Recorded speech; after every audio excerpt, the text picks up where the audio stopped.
Suivez tous les lundis, mercredis et vendredis votre émission Toc Toc. Toc Toc passe au crible les grands sujets de l'heure et développe des thématiques sur le plan social, politique, économique, sportif et culturel. En studio pour en débattre, des journalistes et des experts. Rediffusion la nuit avant 2h30.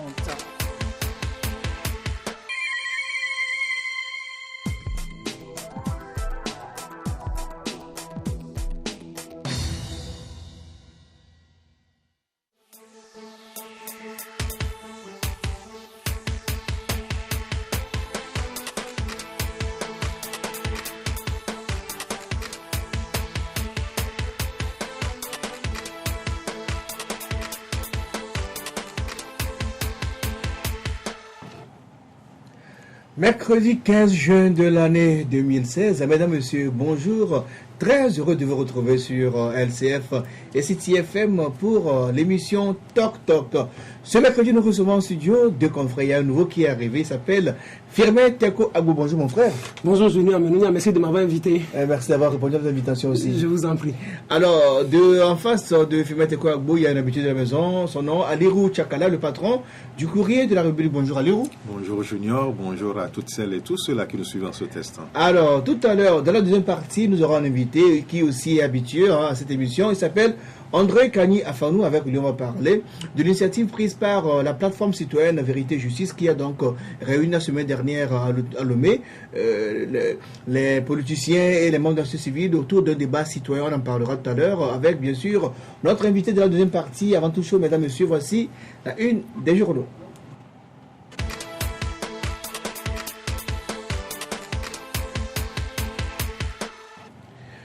Retour en sujet avec la une des journaux. Nous allons commencer rapidement par le quotidien privé Liberté.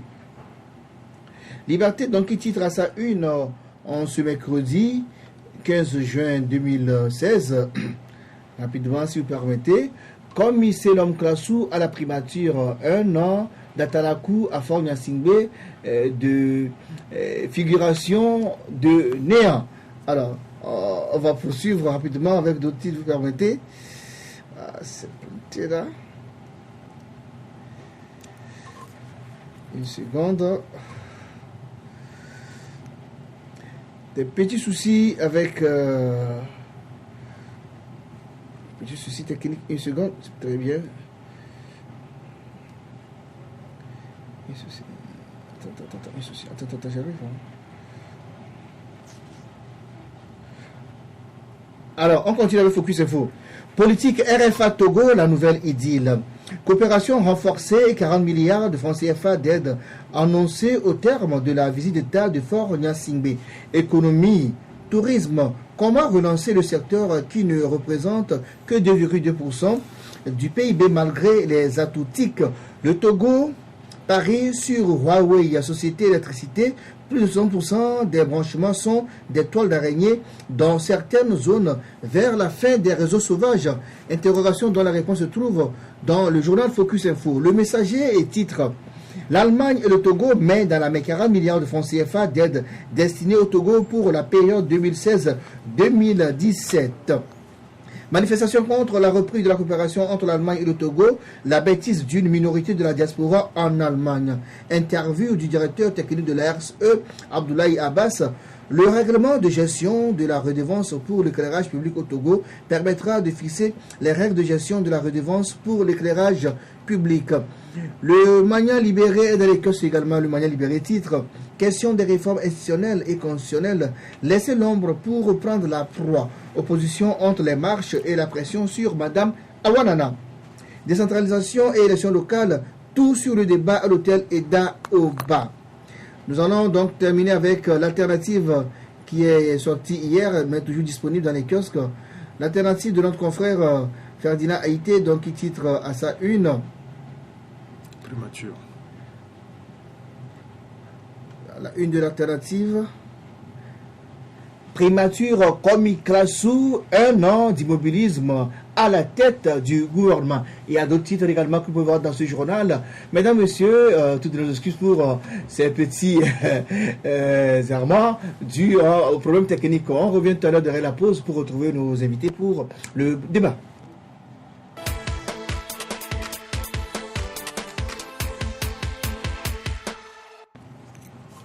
Nous allons continuer avec le débat ici en studio. Rebonjour Fimete Kwagbo. Rebonjour Junior Menounia. Bonjour également notre ami Yahiro Tchakala. Bonjour. Alors on va commencer par le bilan de l'an 1 de Selom Klassou à la primature. 5 juin 2015, 5 juin 2016, Selom Komi Klassou vient de boucler un an à la tête de la primature. Et pour ses proches, le bilan est plutôt positif. Qu'en dites-vous, Fimete Kwagbo? Bilan positif, moi il me serait difficile de le dire parce que, vous savez, souvent quand on me demande de parler du Premier ministre togolais, j'ai du mal à parler parce que, au fait, c'est un Premier ministre qui n'existe pas. Mais, premièrement, je vais présumer qu'il existe. Quand vous êtes chef de gouvernement et Premier ministre, et que vous mettez en place une politique économique fiscale qui crée de la misère, mais ça veut dire que votre politique a échoué. Ça fait un an que Komi Klassou Selom est à la tête du Togo, à la tête du gouvernement. C'est ça, à la tête du gouvernement. Mais on remarque, on constate une certaine misère dans le pays. Ça veut dire simplement que la politique économique et fiscale qui doit créer de l'emploi, qui doit créer de la richesse, qui doit créer de la croissance, a échoué considérablement. Ça veut dire que les gens n'arrivent pas facilement, les gens n'arrivent pas à avoir de l'argent, les gens n'ont pas d'emploi. Ça veut dire simplement que vous devez assainir le climat des affaires pour permettre aux gens de venir investir, pour permettre aux gens de pouvoir créer de petites entreprises. Encore que, il faut alléger le coût du travail. Parce que quand vous créez une entreprise et que les fiscs pèsent lourdement sur vous, il vous sera difficile d'embaucher des gens, il vous sera difficile de permettre aux gens de faire des heures supplémentaires. Alors que l'État, en réalité, doit se rendre plus souple les 35 heures pour permettre aux gens de faire les heures supplémentaires et que ces heures supplémentaires soient défiscalisées. Alors que on défiscalise 16 heures supplémentaires, on a de l'argent et on a un pouvoir d'achat élevé.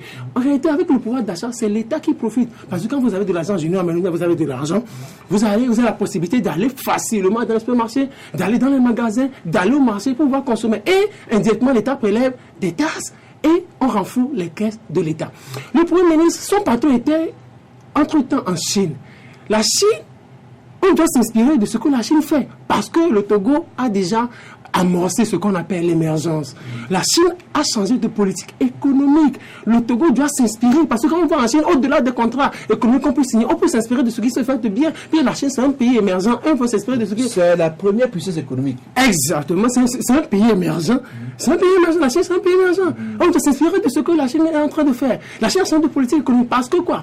Entre-temps, les Chinois avaient misé sur l'exploitation. Ils se sont rendus compte qu'à l'interne, il y a un problème. Parce qu'il y a des sociétés qui ferment leurs portes, les magasins qui ferment leurs portes, parce que quand ils n'ont pas de pouvoir d'achat, les Chinois n'arrivent pas à consommer facilement. Alors, à partir depuis janvier 2016, les Chinois changent de politique économique basée essentiellement sur la politique de croissance. Pourquoi? Et les gouvernants chinois ont demandé à toutes les entreprises d'augmenter les salaires, que ce soit du public que du privé, pour permettre aux gens d'avoir de l'argent pour que les magasins puissent rouvrir et que les gens puissent aller facilement consommer. En Chine aussi, la Chine, c'est un système de parti unique. Mais rendez-vous compte que la décentralisation est fortement ancrée dans ce pays. Le Premier ministre parle de décentralisation, il parle de réforme. Mais ici, la décentralisation est compliquée. Vous vous rendez compte qu'en Chine, 77% des entreprises publiques sont contrôlées par des collectivités locales. Ça veut dire que la décentralisation est en marche là-bas. Et ici, on ne fait pratiquement rien par rapport à ça. Et on dit que le Premier ministre a un bilan positif. Moi, c'est difficilement que j'épouse cela. Alors, je retourne vers le confrère Aliro Tchakala pour dire que pour notre confrère la symphonie, les résultats de l'an 1 de Selom Klassou sont très réluisants. Il écrit dans le numéro 18 de son journal, je le cite: les activités du gouvernement ont connu un regain de dynamisme et les affaires de l'État se gèrent dorénavant avec plus de rigueur, d'application avec au centre des préoccupations l'intérêt du peuple. Fin de citation. Commentaire. Non, je ne me perdrai pas dans les articles d'un confrère. Ce qu'il a écrit n'engage que lui. Et moi, j'ai ma propre opinion sur la première année d'exercice du Premier ministre Komi Klassou Selom. Il faut retourner un an en arrière pour voir un peu les conditions dans lesquelles Komi Klassou a été fait Premier ministre. Tout avait l'air comme si, à défaut de ce qu'on voulait, on pouvait se contenter de ce qu'on avait à portée de main. Et le choix s'est porté sur la personne de Classou Kesselom. C'est vrai, le parti UNIR avait gagné et l'horizon était dégagé. Et quand le choix s'est porté sur sa personne, on a dit, ah tiens, voilà quelqu'un qui vient pour peut-être booster les activités dans le pays, quelqu'un qui vient pour gérer les affaires parce que tout était déblayé pour lui. Aucun nuage méchant ne s'annonçait dans les cieux du pays. Donc, il avait tout pour dérouler.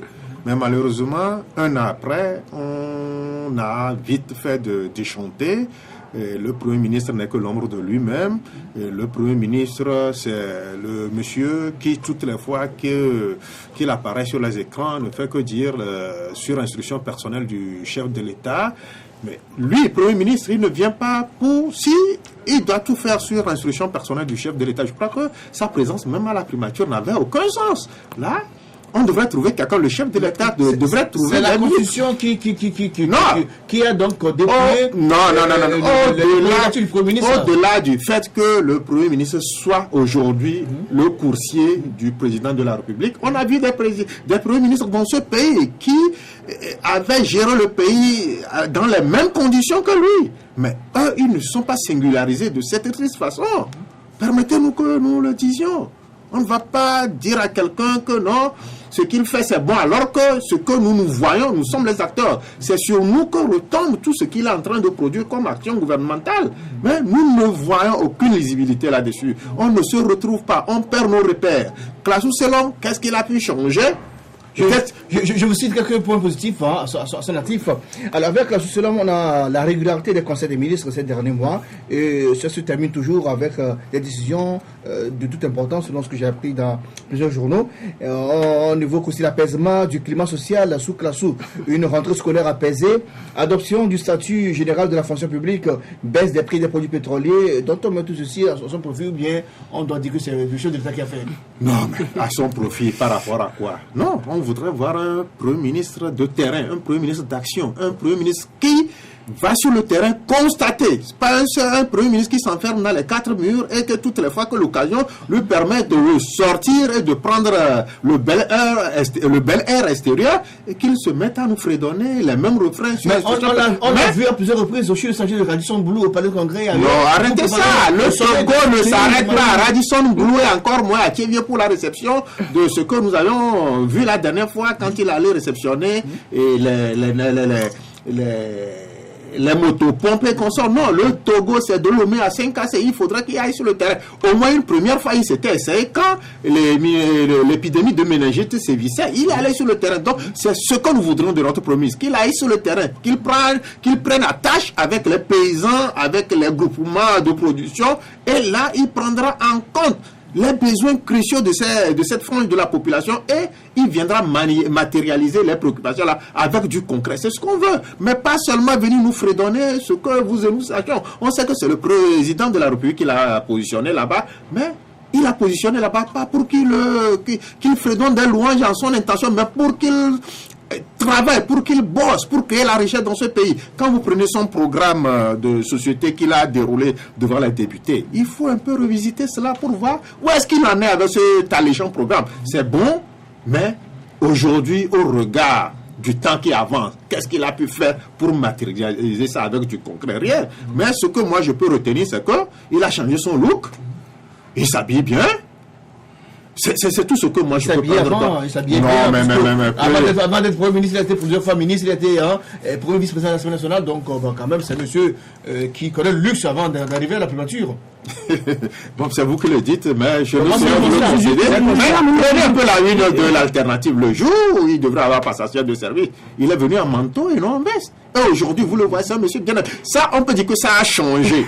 Là, on peut lui concéder ça. On veut un Premier ministre quand même qui a du look. Ça, il a pu faire des efforts là-dessus, mais vous voyez, si le Premier ministre avait ce charisme-là, si le Premier ministre avait des aptitudes d'aller voir les partenaires au développement, peut-être qu'il il amoindrirait un peu la tâche à son mentor, le président de la République. Il a voyagé, il est parti à Abidjan. Vous vous rappelez, il est parti à Abidjan pour consommer. Je voulais rebondir à dire, mais si le Premier ministre, s'il n'y a pas de rentrée apaisée au Togo, s'il n'y a pas de diminution ou baisse des prix pétroliers, s'il n'y a pas de réception des travaux, si le Premier ministre ne fait pas ça, il va faire quoi? Ça, c'est le minimum. On n'en a pas besoin. Ça dit, on n'a pas besoin de citer ça dans son bilan. C'est le minimum qu'il puisse faire. Mais ça pose le problème de la personnalité juridique du Premier ministre, de son existence juridique. C'est toujours la Constitution. La Constitution, en réalité, fait disparaître en quelque sorte les prérogatives du Premier ministre togolais. Quand vous lisez l'article... Ça a été vidé. Ça a été vidé. C'est les mêmes prérogatives. C'est avec la même... Oui, c'est là où se pose fondamentalement le problème. Il faut que les gens le sachent. Que l'article 66 de la Constitution togolaise dit, je le dis tout le temps, le président de la République nomme le Premier ministre. Il le fait à ses fonctions. Point. Ça veut dire que peu importe les résultats des législatives, le président de la République peut prendre son garagiste et prendre quelqu'un, un cultivateur, et non Premier ministre. Alors que le parlementarisme exige que le président de la République nomme Premier ministre chef du parti majoritaire. C'est ce que ça exige. Mais avec la Constitution, c'est écrit. Et à l'article 77 de la même Constitution togolaise modifiée, dit sous l'autorité du président de la République, le gouvernement détermine et conduit la politique de la nation. Alors que la Constitution française, qui a inspiré le législateur togolais, dit simplement, l'article 20 dit ceci. Le gouvernement détermine et conduit la politique de la nation. Ça veut dire que nous avons des problèmes. Nous avons une constitution qui est compliquée. Le Premier ministre, en réalité, le Premier ministre du Togo n'existe pas. Ce qui est difficile. Alors que la Constitution française, quand vous lisez, je cite toujours la Constitution française parce que c'est ça qui a inspiré fondamentalement le législateur togolais. Il y a toujours les mêmes choses dans ces constitutions-là. L'article de la Constitution dit le président de la République nomme le Premier ministre. Il le fait à ses fonctions sur la présentation par celui-ci de la démission du gouvernement. Vous imaginez, ça veut dire que le président français ne peut pas se lever comme ça et démettre son Premier ministre de ses fonctions. Ça va être difficile. Le système togolais est devenu flou. Oui, c'est là où... Sur le système semi-présidentiel, on est pratiquement dans un système présidentiel au Togo. Oui, non, je dis seulement qu'on est dans un système présidentialiste. Atypique, compliqué, où c'est le chef de l'État togolais qui est le seul maître à bord. C'est lui qui contrôle tout. Alors, pourquoi accusez-vous le Premier ministre alors? Non, parce que c'est un nom. Il est un homme politique.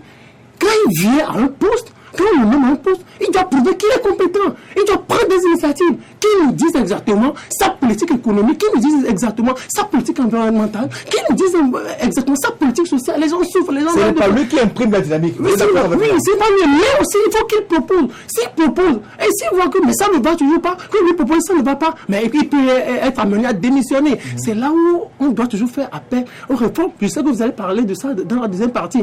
Mais excusez que je parle un peu de l'interview du président de la République. Brièvement, parce que nous on va en parler vendredi largement. Brièvement, vas-y. Oui, le président de la République, je m'attendais, oui, je connaissais déjà sa position en donnant certaines lectures à tout ce qui se fait du côté du pouvoir que du côté de l'opposition. Mais le président de la République, il a parlé, mais c'est comme il a fait. Je ne voudrais pas dire qu'il fait du dilatoire, mais il fait de la littérature. Votre parti a modifié la Constitution en 2002.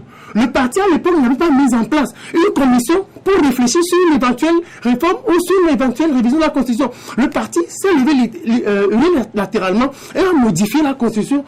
Et aujourd'hui, le peuple, selon l'enquête de Afro-Baromètre, au moins 80% des Togolais disent... 85% des Togolais disent on veut les réformes. L'opposition, la grande partie de l'opposition dit on veut les réformes. La grande partie de la société civile dit on veut les réformes. Et vous dites aujourd'hui, pour les réformes, c'est un peu compliqué. La limitation du mandat, c'est un peu compliqué. Donc, on va mettre en place une commission. On a besoin d'intellectuels, des universitaires, de la société civile. Écoutez, qui a créé la CVJR? C'est pas le président de la République qui ont composé la CVJR. Ce ne sont pas des intellectuels. Il y avait des universitaires, il y avait le professeur Hadi. Et le président de la CVJR, c'était qui? C'était Monseigneur, une icône, une légende, un intellectuel. Il y avait d'autres intellectuels qui avaient composé la CVJR. Et ces intellectuels-là qui composaient la CVJR ont transmis les recommandations de la CVJR qui a proposé la limitation de mandat à fond de la CVJR. Et on va mettre encore en place quoi? Quelle commission? C'est un peu compliqué. On revient au Premier ministre Kassou avec Eliou Tchakala. Oui, moi je ne voudrais même pas qu'on passe par les tests pour dédouaner le Premier ministre, en disant que le Premier ministre c'est quelqu'un qui est vidé de toute sa substance pour qu'il ne puisse pas donner le meilleur de lui-même. Non, c'est les mêmes thèses qui Est-ce qu'il y a une manœuvre? Ce sont les mêmes thèses qui existaient sous les autres premiers ministres que nous avions connus. Les premiers ministres qui ont quand même eu à faire un travail sérieux sur le terrain. Humbo aussi avait exercé dans les mêmes conditions que Klasso aujourd'hui. Les autres premiers ministres, quand vous prenez Yaovi à Goïbor avec l'accord politique global qu'il a pu mener à bord jusqu'aux élections législatives, c'est dans le même contexte. Aujourd'hui, on ne peut pas aller se réfugier derrière cette thèse pour dire que non, en fait, le Premier ministre ne représente rien. Et celui qui a la main sur la manette, c'est le président de la... C'est vrai, mais on regarde ce que lui-même a dit devant les élus du peuple, que quand, avec ça, dans son exercice, il fera ça. Mais il faut passer ça à la loupe aujourd'hui pour voir que c'est un échec mat. Il n'a rien avancé, il n'a même pas avancé. C'est l'immobilisme comme certains le disent. Il ne sait pas créer, il ne sait pas prendre des initiatives. C'est un monsieur qui est l'ombre de lui-même et qu'il souffre comme il dit pour avancer. Non, il n'ose pas, il ne prend pas des initiatives. Donc qu'il prenne des conseils, qu'il arrête, non, qu'il aille sur le terrain. Un premier ministre, c'est pas seulement dans les 4 bureaux, qu'il aille prendre la tâche avec le monde étudiantin, avec les syndicats, avec les groupements de production, avec certaines structures du pays, les sociétés, comment est-ce qu'elles fonctionnent, échanger avec les directeurs de société, voire même avec les jeunes qui opèrent au sein du volontariat. Qu'est-ce qui se passe? Quelles sont leurs choses? Même s'il y a des ministres là, il pourra répercuter ça directement sur celui-là qu'il a mis là-bas. Là, on sent qu'il est en train de créer de la matière. Bien qu'il soit vidé de toute substance, il est en train de créer, il est en train de se régénérer. Et c'est au regard de ça que les Togolais pourront applaudir. Dire qu'il est venu et qu'il n'y a plus de mouvements sociaux. Non, tout était mis en œuvre. Tout était mis en œuvre pour qu'il n'y ait pas de mouvements sociaux. C'est que les gens ont compris que non, il faut donner un peu du répit à ceux qui gouvernent pour pouvoir voir jusqu'où ils vont prendre en compte ou laisser karma dans les tiroirs leurs préoccupations premières. Donc c'est tout. Donc il est venu malheureusement dans un climat dégagé où tout pouvait lui permettre l'environnement lui était plus que favorable, mais malheureusement, il n'a pas pu saisir cette chance-là pour se singulariser comme étant l'un des premiers ministres qui est venu marquer des points sur le terrain. Donc ça, c'est encore le Premier ministre? Oui, 20 secondes. Et on passe au sujet. D'accord, on y va. Non, vas-y. Je voudrais dire que c'est comme l'autre classe politique qu'il n'a pas suffisamment critiqué. C'est pour cela que lui aussi, il est là. L'opposition ne l'a souvent pas critiqué avec des propositions concrètes pour dire, monsieur le Premier ministre, il y a des gens qui souffrent, il y a le monde médical qui souffre, il y a le monde agricole qui souffre avec des... Le chef de file de l'opposition l'a adressé un courrier tout récemment pour avoir une idée sur le société d'État, la façon dont c'est géré. Écoutez, si ces journaux-là n'avaient pas écrit sur ces sociétés d'État, donc le chef de file de l'opposition, il n'aurait rien fait. Ça veut dire simplement il est resté dans sa maison, il a feuilleté quelques journaux. Qu'est-ce qui vous dit que le chef de file n'a pas ces éléments à son niveau? Pourquoi il a cité les journaux? Mais quand vous êtes chef de file de l'opposition, vous avez des experts et vous devez vous inspirer des enquêtes que ces experts vous produisent. Vous n'avez pas dit, il y a tel journal qui a dit ça, non. Et ce n'est pas que je lance un discrédit sur ce journal, mais s'il a donné que ce que ce journal ou ces journaux ont dit n'était pas vrai, on ferait quoi? Donc ça veut dire que le chef de file, il n'a pas l'information nécessaire ou peut-être n'a pas la vraie information. Je ne dis pas que ce qu'Alternative ou d'autres ont écrit est faux. Mais le chef de ce n'est pas la bonne chose pour le chef de file. Il peut s'en inspirer, bien sûr. Mais est-ce qu'il est allé consulter la cour des comptes? Est-ce qu'il est allé voir comment, est-ce qu'il a essayé de rencontrer quelques fonctionnaires, quelques employés de certaines sociétés pour voir un peu comment ça se passe? Donc il ne faut pas que les gens restent vraiment et puis ils s'inspirent de ce que les journaux écrivent. Alors je rappelle que les journaux ont écrit sur la 1 du Premier ministre Selon Klasso, par exemple, vous l'avez vu, l'alternative qui titre comme Selon Klasso, 1 an d'immobilisme à la tête du gouvernement. On peut voir aussi un article dans le quotidien Liberté paru aujourd'hui, sur la 1 du Premier ministre Selon Klasso. Nous y reviendrons peut-être dans les prochaines éditions. On va passer au second sujet. Lettre du mouvement Martin Luther King au ministre de la Santé sur les comportements indésirables du personnel du CHU Sylvanus-Solopio suite à la mort de la dame Siabi Clémence. Alors, je vais vous lire quelques extraits si vous permettez rapidement. Alors, en effet, il n'est un secret pour personne que depuis belle lurette, le domaine de la santé au Togo s'est considérablement dégradé et semble définitivement être relégué aux accessoires. Pour preuve, Les infrastructures et les matériels dans les unités centres publics de santé sont obsolètes, démodés, vétustes, amortis, voire inappropriés pour notre époque. Ils sont devenus sans nul doute de véritables mouroirs pour les populations qui sont malgré tout contraintes à s'y rendre, faute des moyens financiers pour se faire soigner dans des cliniques privées. Du coup, des milliers de concitoyens sont déjà victimes de cette précarité. Monsieur le ministre, si l'état des infrastructures et des matériels est un obstacle évident, le défaut de conscience professionnelle des praticiens de la santé en est un autre, incontestable. Malgré la campagne de sensibilisation du SYNFOT, campagne pour le sourire aux patients, une initiative louable consistant à faire prendre confiance au personnel et praticiens de la santé en vue des prestations de soins. Bon, je vais poursuivre rapidement pour vous parler du problème qu'il évoque, parce que là, il dit, selon nos informations et nos enquêtes, il s'avère que pendant la nuit, le personnel de garde, médecins, sages-femmes, gardes, malades, se concentre plutôt sur les séries de feuilletons à la télévision, se préoccupe, s'active et s'accroche à leur portable WhatsApp, Facebook et autres, et s'intéresse à leurs copains et copines. À l'inverse, les malades, même ceux en situation critique entre la mort et la vie, sont habituellement abandonnés à leur triste sort jusqu'à ce que l'irréparable devienne sacré personnel de la santé. C'est ainsi que dans la nuit du 5 juin, la dame Siabi Clémence, âgée de 32 ans, admise au bloc opératoire après une opération chirurgicale pourtant réussie dans la nuit du 7 juin, est décédée le 10 juin parce que le médecin de garde en tête n'a pas pu prendre en charge sa plaie pour la panser en vue de sauver la vie à cette patiente. Malgré les appels et les cris persistants et répétitifs des membres de la famille, le médecin de garde a fait sourde oreille et s'est contenté seulement de sa télévision et de son portable. Voilà grosso modo ce que, c'est une longue lettre, je pourrais tout lire ici, j'ai lu quelques parties, ce que dénonce donc le mouvement Martin Luther King, qui parle aujourd'hui de conscience professionnelle au niveau des agents de la santé. Bon, je tiens à remercier le mouvement Martin Luther King du pasteur Komi Edo qui fait un travail de titan. Il est à l'avant-garde de tous les problèmes qui se posent au sein de certaines structures de notre pays. Et vous savez, il n'a fait que dire la vérité sur l'état des lieux. Quand on visite un peu nos centres de santé, vous vous portez plus ou moins bien, vous arrivez, vous ressortez plus malade, ou vous avez un petit pépin de santé, et vous arrivez, pour qu'on vous soulage, vous ressortez les pieds devant. C'est-à-dire que, bon, tous ceux-là qui vont et qui rendent leurs âmes dans ces milieux hospitaliers ne devraient pas laisser pas tout le monde qui est appelé à mourir quand on va là-bas. Mais c'est par rapport à certaines situations fâcheuses qui prévalent que certains sont obligés de rendre l'âme. Quand vous arrivez, quand on prend soin de vous, quand on vous accueille bien, là vous êtes plus que soulagé. D'abord, avant qu'on ne vous prescrive des analyses à faire ou bien des produits pour soulager vos peines. Mais on constate tout le contraire. Mais le personnel de santé ne nous dira pas que depuis quelque temps, on n'a pas quand même soigné les conditions d'exercice. Non, c'est vrai. Quand on prend les salaires ne sont plus ce qu'ils furent il y a quelques années. Ils ont fait 20-30 millions. Au-delà de ça, on a débloqué certains trucs. Là, c'est bien.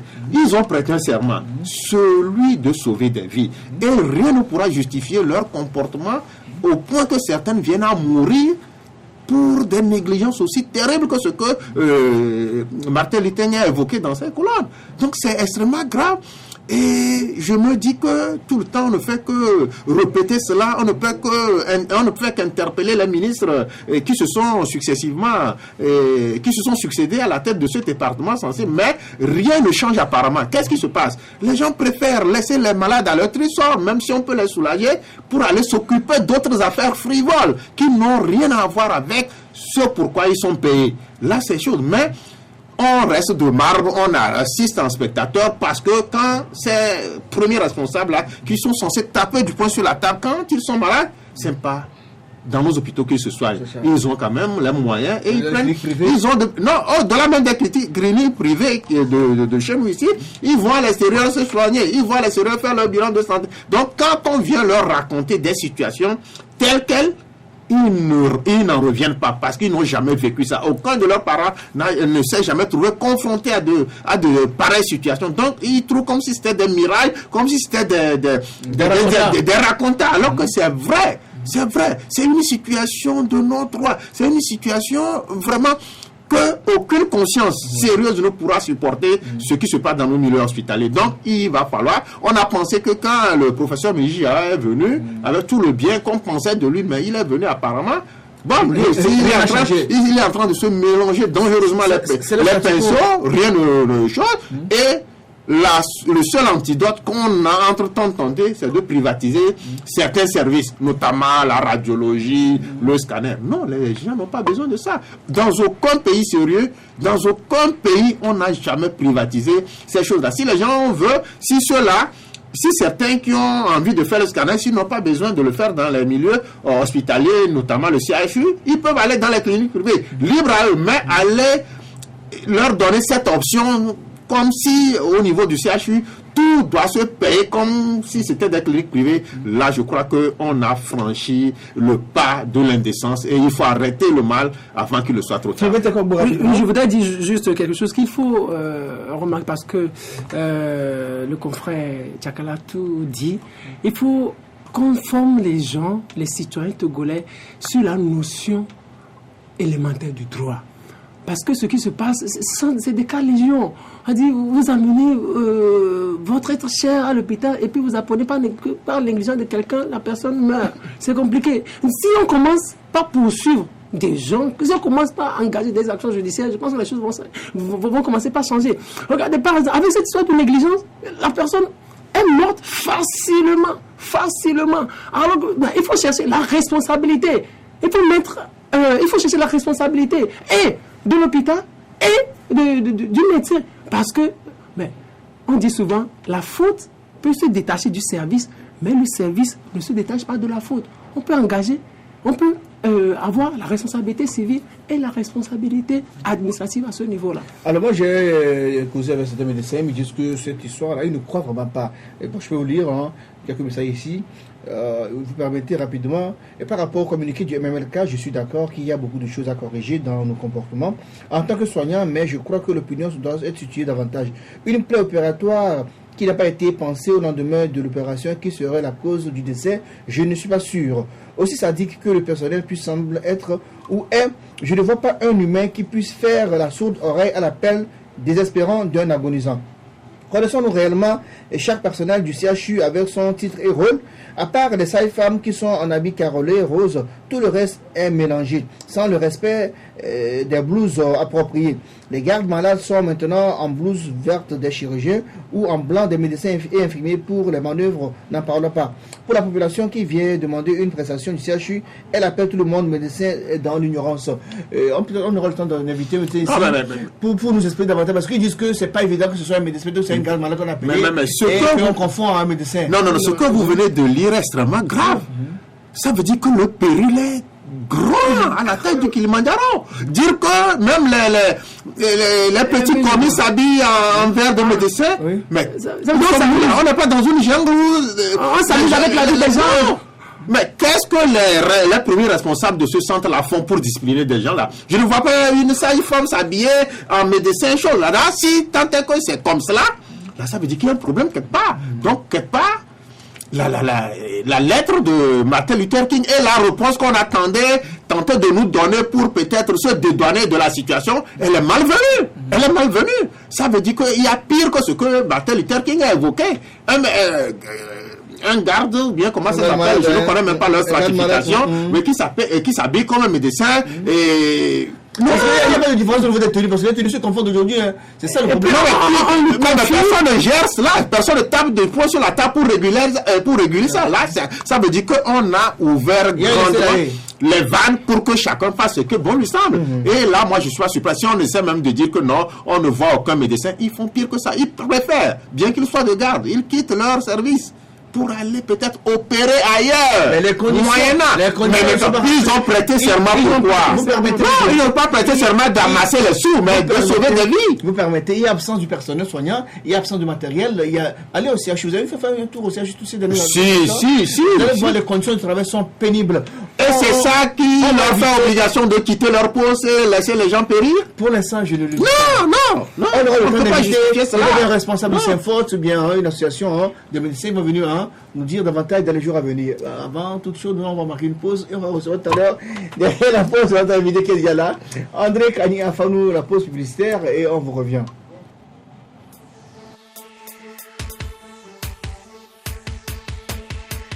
Suivez tous les lundis, mercredis et vendredis votre émission Toc Toc.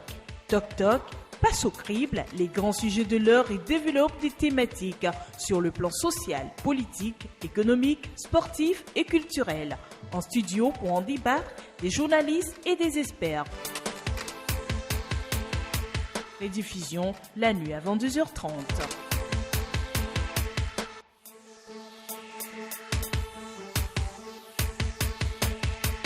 Suivez tous les lundis, mercredis et vendredis votre émission Toc Toc.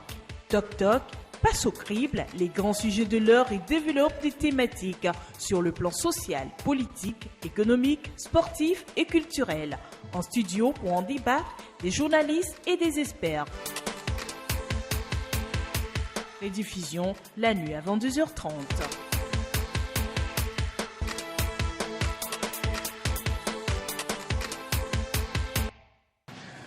Retour en studio avec notre invité. Je vous rappelle que ce matin, nous recevons André Kani Afanou. Il est le directeur exécutif du CACID. Bonjour André. Bonjour Junior, bonjour aux deux confrères et puis bonjour à nos compatriotes. Oui. Alors, la plateforme Vérité, Justice et Réconciliation a organisé la semaine dernière un débat citoyen à l'hôtel Idaoba avec des hommes politiques et aussi des leaders de la société civile. Alors, est-ce que vous pouvez nous dire davantage ce que c'est, pourquoi vous avez initié ce genre de débat sur les termes que sont les réformes politiques et aussi la décentralisation? Non, je crois que nous sommes partis du principe selon lequel il y a un certain nombre de thématiques dans l'actualité togolaise à propos desquelles il y a des clivages au sein de la classe politique. Et donc nous qui sommes les citoyens de la société civile, même vous des médias, de temps en temps, vous avez des discussions en aparté ou même dans un certain nombre d'espaces où les hommes politiques viennent vous donner leur point de vue. Nous avons estimé que malheureusement dans notre pays, quand vous prenez la télévision nationale aujourd'hui, ça fait très longtemps qu'il n'y a plus de débats véritablement contradictoires. Même sur les médias privés, des fois on vous dit qu'on invite un leader de telle tendance qui ne vient pas et parce qu'il ne veut pas faire face à un autre leader. Donc à partir de ce moment, nous nous sommes dit que pour avoir notre opinion sur des thématiques essentielles, à savoir les réformes politiques et institutionnelles et la décentralisation, c'est important que ces acteurs puissent nous faire l'honneur d'être tous sur un plateau et que nous puissions les interpeller. Donc l'intérêt de ce débat, c'est que nous avons pu connaître la position d'un certain nombre de partis politiques sur les problématiques qui clivaient la société togolaise.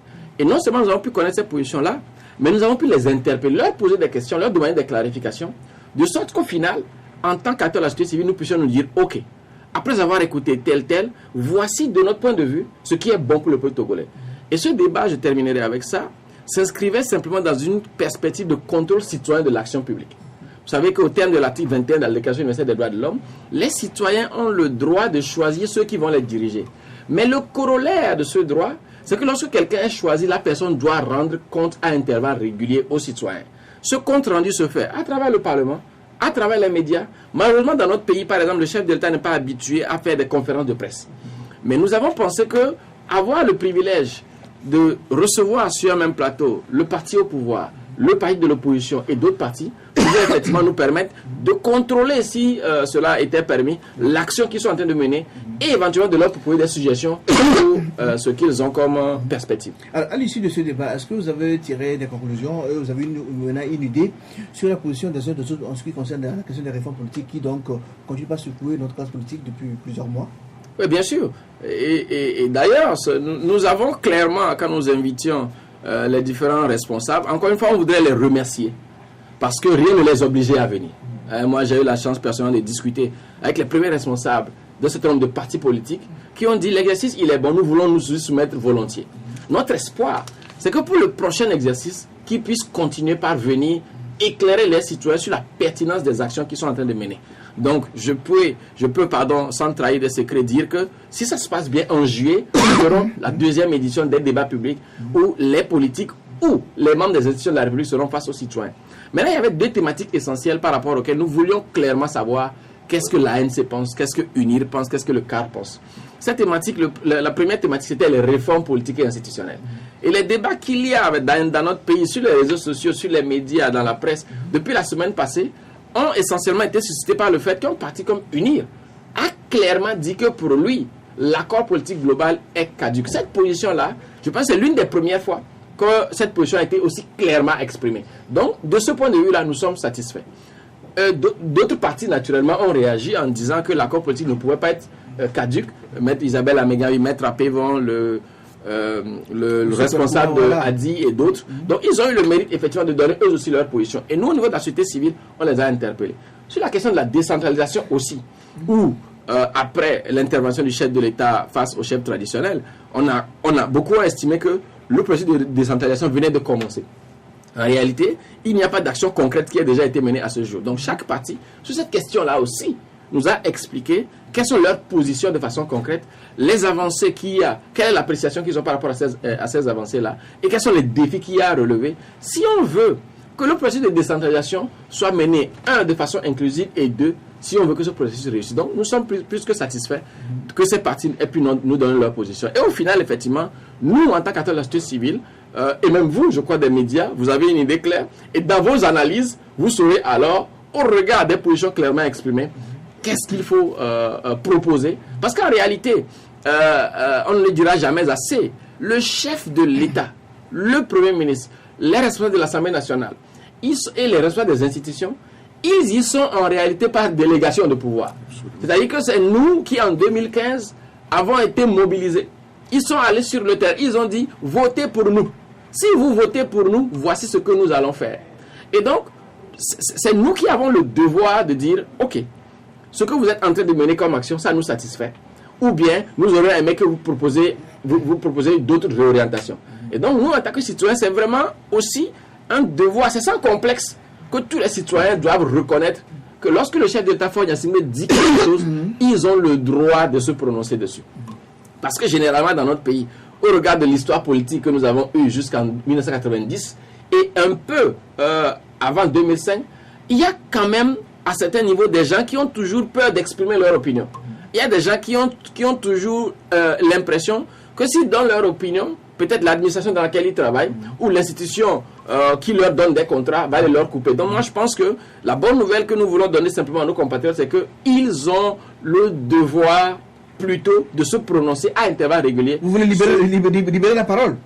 C'est pas nous qui voulons libérer la parole. La parole est déjà libérée avec la Constitution de 1992. Mais les gens sont réticents. Oui, donc nous voulons simplement dire qu'après, depuis 1992, le peuple togolais a fait un choix clair. C'est d'avoir ce qu'on appelle un état de droit. La définition la plus basique d'un état de droit, c'est un état où tout le monde est assujetti à la règle de droit. C'est qu'il y a des règles qui sont là, que le président Faure Gnassingbé, le président de l'Assemblée nationale, les partis politiques, les leaders de l'opposition, ils sont obligés de respecter. C'est très important. Et donc chacun de nous doit maintenant prendre la Constitution et les différents textes qui régissent nos institutions. Et s'il y a un niveau où la Constitution donne un devoir au chef de l'État, notamment par exemple le devoir de déclarer son patrimoine, notamment le devoir de rendre compte devant l'Assemblée nationale en prononçant un discours sur l'état de la nation. Si le chef de l'État ne le fait pas, nos compatriotes ont le droit de l'interpeller, de lui écrire des lettres ouvertes ou de lui demander pourquoi il ne le fait pas. Autrement, l'exemple ne viendrait pas d'en haut. Et si l'exemple ne vient pas d'en haut, mais ne soyons pas étonnés que par exemple lorsque les enfants vont à l'école, que le niveau de tricherie soit élevé. Parce qu'on ne promeut pas le bon exemple. Donc j'ose croire simplement qu'à travers son discours de campagne, à travers les différentes interventions publiques, le chef de l'État dit je veux garantir un environnement où les Togolais sont véritablement libres. Moi je pense que nous devons simplement rentrer dedans et user de cette opportunité-là. Oui, André Afanou, nous apprécions sa juste valeur ce que vous faites pour que les populations puissent prendre conscience un peu de leurs droits et de leurs devoirs vis-à-vis de ce pays. Mais qu'est-ce qui, selon vous, est en train de plomber l'action de la société civile? Il faut regarder dans le rétroviseur et voir que ce que cette société civile fut hier, ce n'est pas forcément ce qu'elle est aujourd'hui. Suivant vous, en toute âme et conscience, qu'est-ce qui a pu entre-temps entraver le bon élan que cette société civile avait prise? Non, moi je ne vais pas avoir je suis un acteur de la société civile moi-même. Oui. Donc on ne peut pas être jugé parti. Ce que je peux dire, c'est que non seulement la société civile togolaise, mais les syndicats, les médias, parce que nous n'avons pas un environnement favorable à la bonne gouvernance et à la démocratie. Parce que nous n'avons pas un environnement où les gens sont reconnus sur le mérite. Parce que nous n'avons pas un environnement où lorsque quelqu'un commet une faute, les institutions de l'État, notamment la justice, l'Assemblée nationale, l'interpellent et effectivement prononcent les sanctions nécessaires, et bien les gens ont l'impression qu'il faut soit se ranger derrière le parti au pouvoir, unir en l'occurrence, ou derrière l'opposition, de sorte que si je veux un avantage, clairement un des barons qui est mon parrain va me donner cet avantage-là. Même chose au niveau de l'opposition, il y a un certain nombre de collègues de la société civile qui peuvent se dire, si je m'engage aux côtés de l'opposition, lorsque cette opposition viendra au pouvoir, elle pourra alors me donner moi aussi des avantages. Maintenant, de façon plus générale, je disais qu'en réalité, de mon point de vue, la société civile n'a pas un problème particulier que d'autres composants de notre société n'ont pas. En ce qui nous concerne, nous essayons dans la mesure du possible d'être objectifs dans nos prises d'opposition, de ne voir que les principes et de ne pas être partisans. Les gens pourront apprécier en fonction de nos prises d'opposition par rapport à chaque thématique. Ils diront tantôt qu'on est du côté du pouvoir ou du côté de l'opposition, mais nous essayons dans la mesure du possible de ne pas avoir donc de chapelle. Ce que je voudrais dire, c'est que n'analysons pas seulement ou ne stigmatisons pas l'action ni des médias ni de la société civile. Notre société a des problèmes structurels. Ces problèmes structurels-là auraient dû être réglés avec la mise en œuvre des réformes de l'accord politique global. Parce que si ces réformes structurelles sont faites, il n'y aura pas alors de mesures qui seraient de la cosmétique. Il y aurait des mesures profondes. Souvenez-vous que par exemple, quand vous visitez l'histoire des États-Unis et que vous voulez être président de la Federal Bank, la réserve fédérale américaine, on étudie votre curriculum vitae. On vous interroge devant le Congrès et on vous demande quel a été votre passé, quelles sont les ambitions que vous avez effectivement pour la réserve fédérale et dans quelle mesure, si vous prenez cette institution-là, les États-Unis seront encore plus prospères et plus influents dans le monde. La question fondamentale est de savoir, est-ce qu'aujourd'hui, la constitution togolaise de 92, est-elle modifiée après? Le fonctionnement des institutions prévoit que lorsque effectivement quelqu'un veut prendre la tête d'une institution, qu'on puisse voir quelle est son ambition pour cette institution. Si ce n'est pas le cas, alors toute la société est sclérosée.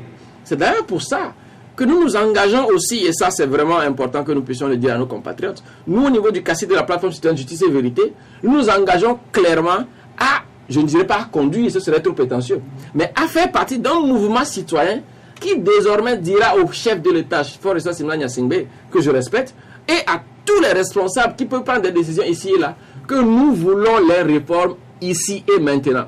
Et ce serait quand la naissance de ce mouvement? Non, ce n'est pas forcément, vous savez, aujourd'hui notre pays a eu tellement de regroupements qui ont été proposés que si on annonce aujourd'hui qu'un mouvement formel va être créé, les questions vont se poser de savoir qui sera le leader de ce mouvement, qui sera président, vice-président et qui a quelle ambition à court, à moyen ou long terme. Nous disons simplement que de par les prises de position telles que nous avons devant vous aujourd'hui, de par les lettres ouvertes que nous adressons au chef de l'État, nous participons à ce mouvement d'éveil des consciences où nous expliquons à nos compatriotes que le moment est venu. Pour que lorsque le chef de l'État, dans une interview hier, et peut-être qu'on reviendra là-dessus, dit que les réformes vont être faites par les universitaires, que nous puissions nous rassembler pour dire non. Le premier magistrat du pays, depuis 10 ans qu'il est là, ne peut pas affirmer aujourd'hui que sur la question de la limitation des mandats, il continue de s'interroger. Sa réflexion fait plus de 10 ans. Ça pose un grand problème. À la limite, s'il n'arrive pas à réfléchir parce qu'il y a un certain nombre de pesanteurs au sein de la société togolaise, organisons-nous les gars. Société civile, syndicats, médias, asseyons-nous, faisons-lui des propositions claires. Le chef de l'État a dit que son mandat de 2015 à 2020 est un mandat social. J'ai pris la peine en venant ici de prendre un certain nombre de discours et du chef de l'État et d'autres leaders. Et je voudrais partager avec vous un passage du discours que le président Obama a prononcé lorsqu'il était à Accra. Je ne cite pas le président Obama par hasard. Je le cite simplement parce que le Togo actuellement est en train de se battre pour mobiliser des fonds dans le cadre de Millennium Challenge Accounts. Et tout le monde sait que ce fonds a permis au Bénin, au Ghana, au Rwanda, au Mali et à beaucoup de pays de faire des bons qualitatifs assez importants. Et le président Obama, qui est censé nous donner de l'argent, dit quelque chose que je cite. Comme je l'ai dit au Caire, chaque nation façonne la démocratie à sa manière, conformément à ses traditions. Mais l'histoire prononce un verdict clair. Les gouvernements qui respectent la volonté de leur peuple, qui gouvernent par le consentement et par la coercition sont plus prospères, plus stables et plus florissants que ceux qui ne le font pas. Première citation. Permettez que je donne la deuxième.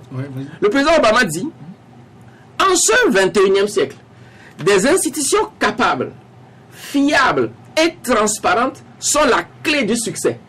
Des parlements puissants et des forces de police honnêtes. Des juges et des journalistes indépendants.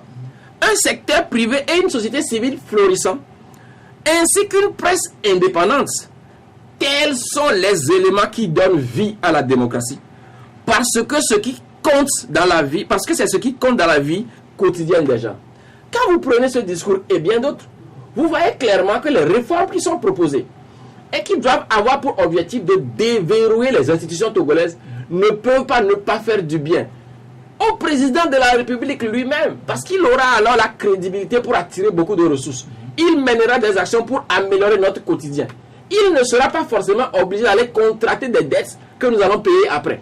Donc c'est ces éléments que nous expliquons à nos compatriotes. Et nous disons simplement que lorsque le chef d'État dit par exemple que sur la question des réformes, il y a peut-être une commission qui va être encore mise sur pied, qui serait composée d'intellectuels. J'ai lu un proche du chef de l'État notamment, qui a commencé par corriger déjà en disant que le chef de l'État n'a pas dit que c'est seulement les intellectuels, mais qu'il y aura beaucoup de gens. Que cela ne tienne.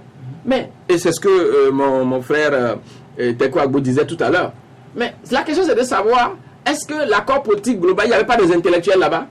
Est-ce que l'accord RPTIF, le Premier ministre Humbo est venu avec tout le prestige qu'on lui connaît, et il a annoncé qu'après 6 mois, on ferait les réformes. Il y a eu des pesanteurs. Donc nous espérons simplement que tout ce qui peut y avoir comme pesanteur va être aménagé.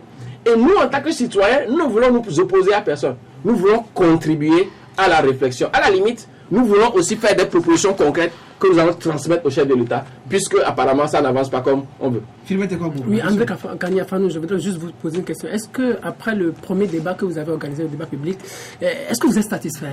Ah oui, nous sommes totalement satisfaits. Comme je vous le disais, notre objectif, en réalité, ce n'est pas d'avoir le monopole des débats publics dans ce pays. C'est de favoriser le maximum d'espace pour que ceux qui gèrent la res publica, la chose publique, pour ceux qui sont à la tête des institutions, puissent avoir devant eux des gens qui leur demandent des comptes.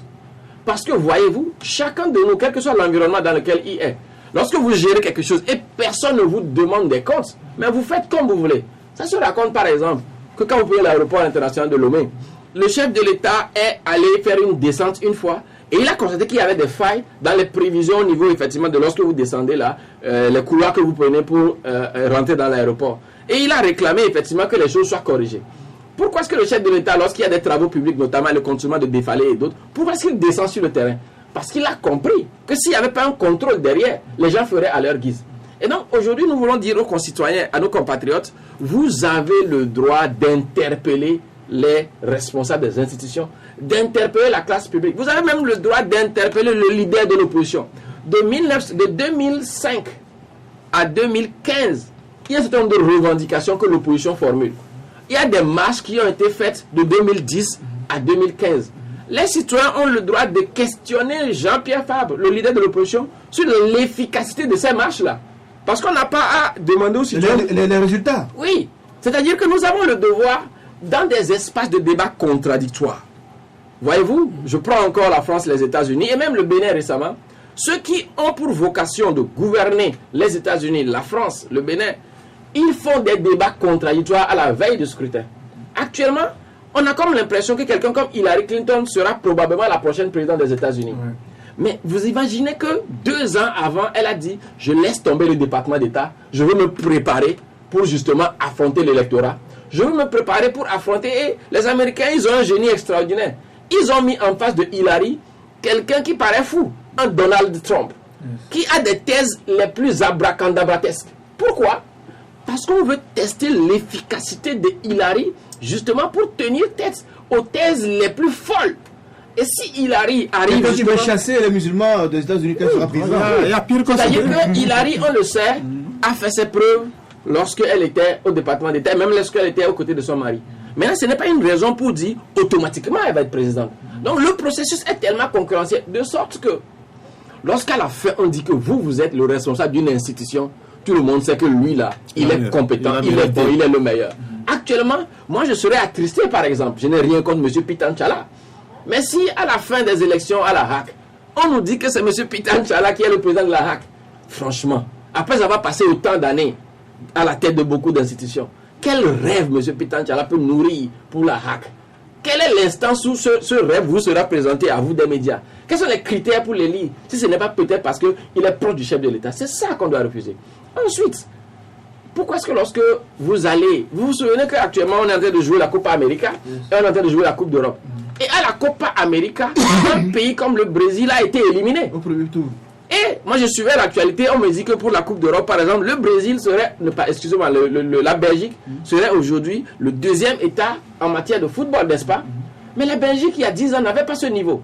Ça veut dire que si vous n'avez pas un processus concurrentiel, un processus qui permet aux meilleurs d'être véritablement aux manettes, non, vous n'avez pas la meilleure option.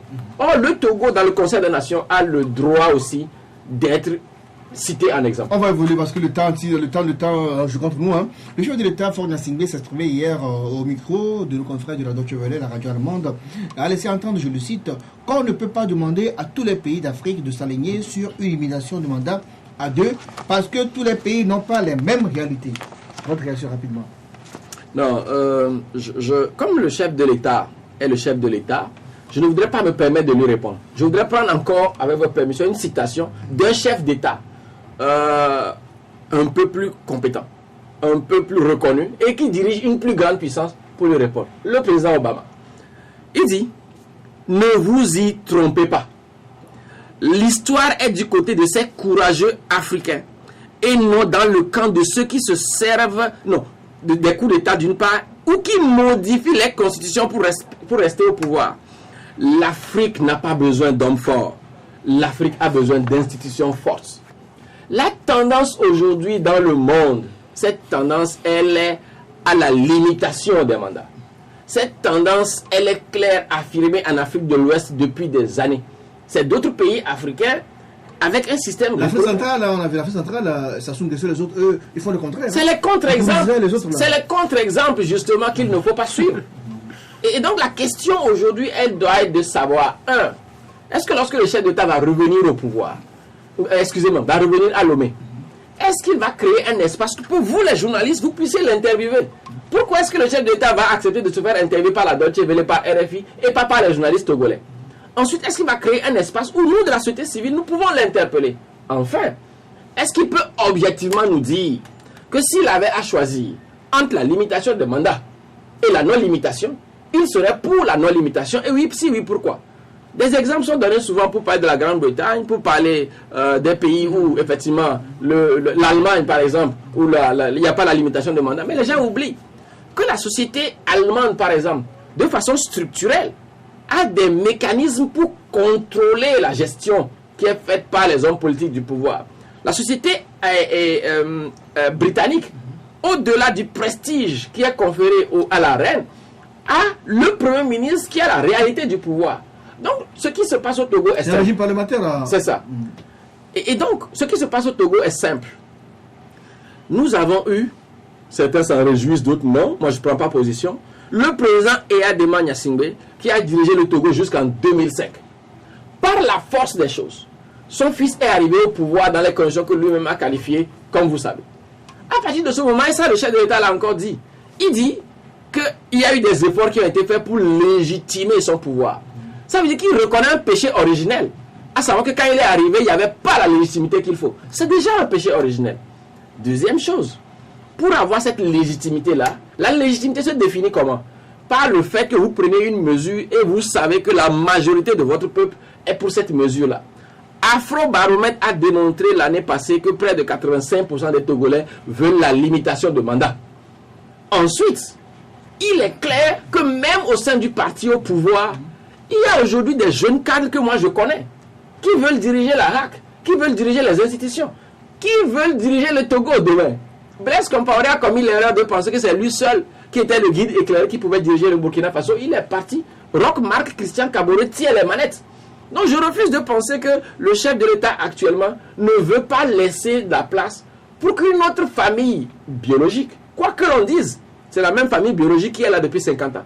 On ne sera peut-être pas d'accord, mais c'est comme ça. Ensuite, que UNI ait pris la place du RPT, il n'en demeure pas moins vrai que les Bari Moussa Barke, les Nachaba, les Pitanchala, les Solito Kieso, et la liste peut continuer, sont ceux-là qui continuent de tenir le pays. Il y en a qui sont ministres depuis des années. Et l'autre élément, qui est un élément de justice sociale, c'est que je vais partager une expérience avec vous. Moi, j'ai un proche qui n'a pu bénéficier d'une bourse qu'à la faveur de l'accord RPT-IFC. C'est-à-dire que quand l'accord a été signé, alors J-Christ étant venu, entre guillemets, du bon côté, l'enfant de la personne a pu alors enfin bénéficier d'une bourse. Ça veut dire qu'à contrario, si vous n'êtes pas proche de UNIR aujourd'hui, si vous n'êtes pas proche du pouvoir, vous n'avez pas la chance d'avoir dans votre famille un directeur de société, un ambassadeur, un ministre. Ce n'est pas juste. Pourquoi chacun de nous paye l'impôt? Chacun de nous paye l'impôt pour avoir les mêmes droits en ce qui concerne les opportunités nationales. Et les réformes politiques sont un élément essentiel pour que tous nous ayons les mêmes chances. Non, mais aujourd'hui, il va falloir quand même qu'il y ait une nouvelle effervescence dans le pays, une nouvelle ferveur. Qu'est-ce que la société civile entend faire concrètement pour créer cette émulation? De façon très concrète. Oui. Nous avons clairement dit la semaine passée que le débat public que nous faisons, nous en étions à la première édition. Et c'est l'une des rares fois qu'on a eu sur un même plateau une si grande diversité d'acteurs politiques de différents bords. Et non seulement il y avait cette diversité-là, mais face à eux, il y avait les acteurs de la société civile et il y avait les citoyens. Donc, première chose que nous entendons faire, c'est que nous voulons continuer cette activité-là. Cette activité, je le rappelle, elle a été faite sur fonds que nous avons collectés nous-mêmes. C'est-à-dire personne ne nous a financé pour faire cette activité-là. D'ailleurs, nous sommes endettés, nous avons demandé dans la salle que ce nombre de personnes contribuent. Donc ça, c'est la première activité. Deuxième activité, nous allons continuer par servir de pont. Nous, on a eu la chance, moi j'ai eu la chance, par exemple, de rencontrer des membres du gouvernement. Nous avons rencontré le Premier ministre dans le cadre du contrôle citoyen de l'action publique. Il nous a reçus. Il s'est dit satisfait de la démarche que nous avons menée envers lui. J'ai eu personnellement un entretien de près de 2 heures avec le leader de l'opposition. Parce que c'est très important que lorsque nous allons vers X, que nous puissions aussi aller vers Y. Et que sur la base des entretiens, des contacts que nous avons avec les uns les autres, que nous puissions proposer des pistes claires pour sortir. Je ne trahirai pas non plus un secret si je vous dis que la semaine prochaine, il y a une conférence de presse qui va avoir lieu sous la conduite de Maître Degli. Parce que, pour faire le point de 25 ans de la conférence nationale. Pour faire le point des 25 ans de la conférence nationale. Ces 25 ans seront célébrés dans un contexte qui est plutôt favorable, effectivement, à l'instauration de nouveaux processus dans le pays. Parce que souvenez-vous que la conférence nationale est intervenue alors que le pays était en crise, on ne savait pas où aller. Il y a eu la conférence nationale. Alors, le 8 juillet marquera donc les 25 ans. Il y a la conférence de presse avec un certain nombre d'événements qui seront organisés. Je peux vous dire qu'il y a des grandes assises qui vont regrouper les acteurs de la société civile qui étaient à la conférence, les membres de l'opposition, du pouvoir et tout. Et nous comptons sortir de cette activité-là avec une feuille de route claire. Et la finalité, c'est quoi? La finalité, c'est de contribuer à faire des propositions concrètes pour que l'état de droit que les Togolais voulaient instaurer en 1990, que cet état de droit soit enfin effectif dans tous les domaines. Aujourd'hui, quand vous faites le bilan des droits et libertés dans notre pays, on ne peut pas tout peindre en blanc ou en noir. La liberté d'expression est une réalité. La liberté d'association est une réalité. Sinon, je ne serais pas ici en train de parler. Oui. Par contre, dans le domaine de la lutte contre l'impunité, quelqu'un me disait tout à l'heure que le chef de l'État a fait dépenser des milliards pour qu'on achète un scanner pour le CHU. On installe le scanner, on constate que le scanner ne marche pas. Et jusqu'à aujourd'hui, on ne nous a pas dit qui est responsable de ça et comment on a fait pour demander des comptes. Le chef de l'État, dans un certain nombre de discours solennels, a annoncé les états généraux de l'éducation et de la santé. Jusqu'à aujourd'hui, ce n'est pas fait. Et notre société paraît sclérosée. Donc, il faut, à la faveur des réflexions qui vont être menées avec les 25 ans de la conférence nationale, projeter l'ensemble des Togolais simplement dans le contexte où il nous faut de vraies solutions. La bonne nouvelle, c'est qu'on nous a dit que le HCRU va organiser un atelier sur les réformes. Le mois prochain. En ce qui me concerne, ce n'est que mon avis, je me pose des questions sur la portée juridique de cet atelier-là. Parce que nous, en tant qu'acteurs de la société civile, nous organisons souvent des ateliers. Et lorsque vous organisez un atelier, vous regroupez des gens, vous faites effectivement l'état des lieux. Et puis après, qu'est-ce que deviendra le rapport? On ne sait pas. Justement, il y a tant de rapports qui sont là, qui refusent d'être exécutés. Je prends je vais très loin, la commission Kofigo, Bien sûr. le rapport La commission de la réécriture de l'histoire du Togo, la CVJR et plein d'autres. Alors chaque fois on multiplie les ateliers, mais le problème c'est pas d'exécuter les conclusions. Oui, vous savez, vous tapez aujourd'hui sur YouTube, vous voyez le passage du chef de l'État togolais à la COP 21. Il a dit quelque chose d'extraordinaire. Il dit le temps des discours est fini. Il faut passer aux actes. Et il l'a dit aussi à Lomé, lorsque, il y a quelques années, ses pères de lui et moi venaient. Il dit, quel que soit ce que nous promettons, elles seront lettres mortes si la réalisation n'est pas faite. Je le paraphrase. Donc aujourd'hui, le malaise que nous avons chez un nombre d'acteurs, c'est que justement, on a comme l'impression que ou bien le chef de l'État lui-même, ou bien son entourage, en tout cas, il y a quelqu'un qui fait du dilatoire. Et je pense que c'est le lieu, effectivement, d'appeler un chat un chat. Depuis 2005, les Togolais attendent la refondation des institutions dans ce pays. Ce n'est pas fait. Il y a eu, on peut me parler d'un certain nombre de fautes, effectivement, que l'opposition togolaise a commises dans le processus qui aurait pu nous amener aux réformes. Mais si on prend 2015, où l'opposition n'a pas pu faire des concessions, après le chef de l'État lui seul a assisté à un sommet de la CEDEAO. Qu'est-ce qui l'empêchait? Des fois, les gens vous disent, non, vous savez, son entourage. Mais si c'est son entourage qui pose le problème, au moins, il aurait pu saisir l'occasion de la participation au sommet de la CEDEAO pour dire, ah là, ici, ce sont... Le sommet d'Accra. Oui, le sommet d'Accra. Oui. Pour dire, là, ce sont mes pairs qui veulent développer un certain nombre de bonnes pratiques à l'international. L'histoire de la CEDEAO. Souvenez-vous qu'il y a un certain nombre de textes au niveau de la CEDEAO qui régissent la bonne gouvernance. Je vais en citer deux avec votre permission. D'abord, le protocole sur la prévention des conflits. J'abrège même le nom du protocole. Ce protocole a été adopté lorsqu'il y avait les conflits au Libéria et en Sierra Leone. Parce que les chefs d'État se sont dit non, il y a trop de conflits, il faut que nous puissions réguler ça. Après quelques années, ils ont adopté le protocole sur la bonne gouvernance et la démocratie. Parce qu'ils ont constaté que lorsqu'il y avait des conflits à l'interne, simplement parce que les modes de dévolution du pouvoir n'étaient pas bien précisés. Aujourd'hui, les types de conflits que nous avons en Afrique de l'Ouest, de façon particulière, et au Togo, sont liés au fait que les gens n'ont pas la conviction que si demain il y a des élections, ils peuvent être proclamés vainqueurs. Et ça pose un grand problème. Parce qu'on a comme l'impression, on vous dit par exemple que, les réformes doivent être à l'Assemblée nationale. Or que tout le monde sait qu'à l'Assemblée nationale, il y a une majorité mécanique en faveur du pouvoir. On vous dit, vous passez à la Cour constitutionnelle. Alors que tout le monde sait que la Cour constitutionnelle est contrôlée par le pouvoir. La hack. Donc, en fait, on est dans la quadrature du cercle, ou en réalité d'un cercle vicieux, où quel que soit ce que vous faites, vous aboutissez au même résultat. Le président Faure Sena Gnassingbé est là ad vitam aeternam. Monseigneur Bariga, si vous permettez encore que je le cite, a dit à la veille de la présidentielle de 2005, dans une interview qu'il a accordée, je crois, 2015, merci beaucoup pour la précision, dans une interview qu'il a accordée au journal La Croix, Monseigneur Bariga a dit qu'il y a dans notre pays un certain nombre de signaux qui ne sont pas de nature à nous rendre confiants. Je n'arrive pas à trouver le texte, mais c'est pas grave. C'est-à-dire qu'aujourd'hui, le chef de l'État est parti dire en Allemagne que nous avons réalisé la réconciliation. Mais c'est alarmant qu'il puisse dire ça, puisqu'il y a des frustrations actuellement en Mango. Nous, au Cassis, nous travaillons avec les victimes de 2005.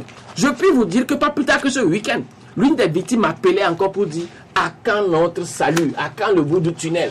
Parce que nous avons perdu tous les moyens. Des gens sont actuellement détenus à la prison dans l'affaire des incendies, alors que beaucoup d'éléments laissent à penser qu'ils ne sont pas coupables. Donc il y a des frustrations dans notre société. Et ce que nous proposons, c'est que le chef de l'État... À titre de conclusion, oui. Ce que le chef de l'État, à son retour, rencontre le leader de l'opposition, qui puisse lui présenter sa vision des réformes. Le président Patrice Talon, quand il est arrivé, a dit « Voici ce que je veux pour les réformes. » Limitation du mandat présidentiel, désignation des responsables des institutions. Voici ce que je veux. On a chez nous un président qui semble ne pas savoir ce qu'il veut. C'est là où c'est grave. Deuxième chose, en Côte d'Ivoire, le président Ouattara a clairement rencontré M. Afin Guessan et ils ont discuté. Ce qu'il faut, ce n'est pas un cadre où il y a des universitaires. Ils sont attendus. Oui, n'empêche. Mais le principe de la rencontre est très important. Souvenez-vous que lorsque l'année passée, on a annoncé que le leader de l'opposition, est-ce que c'est l'année passée ou avant, je ne sais plus, devait rencontrer le président de la République. Beaucoup de gens attendaient les résolutions qui allaient être issues. Quand ils vont se rencontrer, qu'ils puissent dégager à deux une feuille de route claire où ils vont appeler les autres acteurs et que le processus des réformes soit acté avec un calendrier clair et que ces réformes soient exécutées cette année. C'est la proposition que nous faisons, s'il était permis que nous aussi on puisse leur faire nos propositions. Merci André Kagnafanou, madame, monsieur, toutes nos excuses de nous avoir un peu débordé. Hein. Merci à tous ceux qui nous suivent sur City FM 89.9 MHz. Merci à nos amis de la diaspora qui nous suivent également sur le www.lcftogo.com. Merci Fimette Kwabo. Je vous en prie, Junior. Merci de moi. Vous retrouvez pour d'autres missions. Oui, pas de problème, je suis là. Merci à l'ami Alirou Chakala, le patron du Courrier de la Rue. Mesdames, messieurs, merci. On se retrouve vendredi pour le dernier numéro. Portez-vous bien et à très bientôt.